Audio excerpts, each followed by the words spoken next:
გილოცავთ აფხაზეთობას. ეს უმშვენიერესი მხარე დღეს არის ოკუპირებული და ჩამოშორებული საქართველოს, რა თქმა უნდა, დროებით. ჩვენ ვიცით, რომ ეს მოვლენა დროებითია და აუცილებლად გამოსწორდება.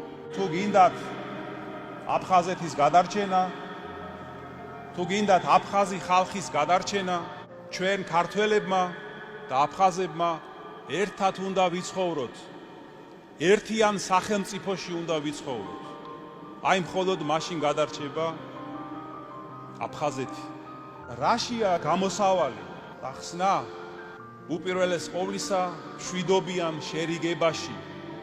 ჩვენ გავაცნობიეროთ ყველა მხარემ ჩვენი ცოდვები, ჩვენი შეცდომები.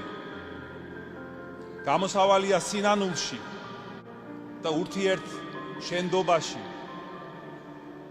ეს არის გზა ქრისტესი, ის გზა, რომელიც გვიანდერძა წმინდა სვიმონ კანანელმა.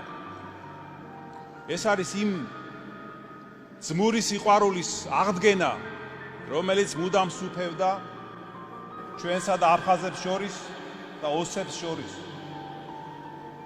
და ჩვენ დიდი იმედი გვაქვს, რომ ეს ასეც მოხდება და სულ მალე ვიხილავთ გამთლიანებულ საქართველოს.